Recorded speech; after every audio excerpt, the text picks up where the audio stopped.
ইতিহাস শুধু তারিখ নয়, ইতিহাস মানুষ, সংগ্রাম আর চিন্তার ধারাবাহিকতা। একটি দিন আমাদের মনে করিয়ে দেয় সময়ের স্রোতের টানে কতটা উল্টেছে পাতা, যার বিশ্লেষণে ফুটে ওঠে উত্থান, সৃষ্টি, পতন, স্বচ্ছতা ও নিষ্ঠার গল্প। রূপ নেয় সভ্যতার রং, বলে দেয় কতটা ও কিভাবে বদলাতে পারে তা। অভিজ্ঞতার ঝুলিতে বুলি ফোটাতে পারে এই একটি দিনের তথ্য, কারণ তাতে মিশে থাকে একাধিক গুরুত্বপূর্ণ ঘটনা ও সেই ঘটনার সাক্ষী। সুপ্রিয় দর্শক, এনটিভি অনলাইনের বিশেষ তথ্য পরিক্রমা এই দিনে সবাইকে স্বাগত জানাচ্ছি। আমি ফাহাদিয়া মিতু। এই দিনে ইতিহাস প্রতিদিনই কথা বলে। দর্শক, আজ ২৪ জানুয়ারি ২০২৬, ১০ মাঘ ১৪৩২। চলুন ফিরে যাই সময়ের স্রোতে, দেখি আজকের এই দিনে কি কি ঘটেছিল শিক্ষা, সমাজ, অর্থনীতি, বিজ্ঞান, ধর্ম, রাজনীতি প্রভৃতিতে। ১৩২৮ সালের এই দিনে ইংল্যান্ডের রাজা তৃতীয় এডওয়ার্ড বিবাহ বন্ধনে আবদ্ধ হন। ১৪৫৮ সালে হাঙ্গেরির রাজা হিসেবে অভিষিক্ত হন মেথিয়াস কার্ভিনাস। ১৫৫৬ সালে চীনে সংঘটিত হয় ইতিহাসের অন্যতম ভয়াবহ ভূমিকম্প। প্রায় ৮ মাত্রার এই ভূমিকম্পে আনুমানিক ৮,৩০,০০০ মানুষের প্রাণহানি ঘটে। ১৮৪৮ সালে জেমস মার্শাল ক্যালিফোর্নিয়ার একটি কাঠ চেরাই কলে প্রথম সোনা আবিষ্কার করেন। এই ঘটনার মাধ্যমেই যুক্তরাষ্ট্রের ক্যালিফোর্নিয়ায় শুরু হয় ঐতিহাসিক গোল্ড রাশ। ১৮৫৭ সালে প্রতিষ্ঠিত হয় কলকাতা বিশ্ববিদ্যালয়।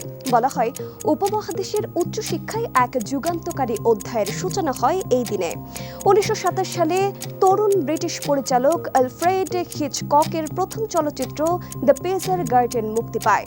তৎকালীন সময়ে সমাজযোগদের দৃষ্টিকোণ থেকে সিনেমাটি ঘিরে মিশ্র প্রতিক্রিয়া সৃষ্টি হয়েছিল। ১৯৭২ সালে বাংলাদেশকে স্বাধীন রাষ্ট্র হিসেবে স্বীকৃতি দেয় সোভিয়েত ইউনিয়ন ও টোঙ্গা। এটি বাংলাদেশের ইতিহাসে এক অবিস্মরণীয় ঘটনা।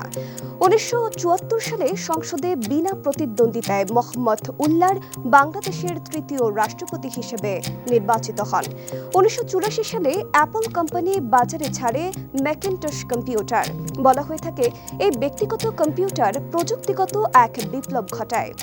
এদিনে জন্ম নিয়েছেন রোমান সম্রাট হাদ্রিয়ান, প্রুশিয়ার রাজা দ্বিতীয় ফ্রেডরিক, জার্মান লেখক ও সুরকার ইটিএ হফমান, বিপ্লবী পুলিন বিহারী দাস, প্রত্নতত্ত্ববিদ নলিনীকান্ত ভট্টশালী, অভিনেত্রী অ্যান্টড, অভিনেতা আর্নেস্ট বর্গনাইন, ইরানি চিত্রশিল্পী Mahmoud Farshchian, German president Joachim Gauck, footballer Robinho ও লুইস সুয়ারেজ প্রমুখ। এদিনে আমরা হারিয়েছি অস্ট্রিয়ার রাজা দ্বিতীয় ফার্দিনান্দ, বাঙালি কবি মুন্সি আশরাফ হোসেন, নোবেলজয়ী সাহিত্যিক ও রাজনীতিবিদ উইনস্টন চার্চিল, ভারতীয় পরমাণু বিজ্ঞানী হোমি জাহাঙ্গীর বাবা, চিত্রশিল্পী লীল ডেগভার, ভিটামিন সি এর আবিষ্কারক চার্লস গিন কিং এবং সাবেক রাষ্ট্রপতি জিয়াউর রহমান ও সাবেক প্রধানমন্ত্রী বেগম খালেদা জিয়ার পুত্র আরাফাত রহমান কোকো সহ আরও বহু গুণীজনকে। দর্শক, এই দিনে গুরুত্বপূর্ণ কিছু তথ্য তুলে ধরা হলো। আরও কোনো তথ্য থাকলে স্মরণ করিয়ে দিন কমেন্টে, আর মনে থাকলে লিখুন উত্তর। সোভিয়েত ইউনিয়ন ও টোঙ্গা কত সালের কত তারিখে বাংলাদেশকে স্বাধীন দেশ হিসেবে স্বীকৃতি দেয়? সঙ্গে সঙ্গে ফলো করুন আমাদের ফেসবুক ভেরিফাইড পেজ এনটিভি ও এনটিভির ইউটিউব চ্যানেল। এছাড়া বস্তুনিষ্ঠ যে কোনো সংবাদ পড়তে ভিজিট করুন ntvbd.com। ভালো থাকুন, সুস্থ থাকুন, শুভকামনা সবসময়।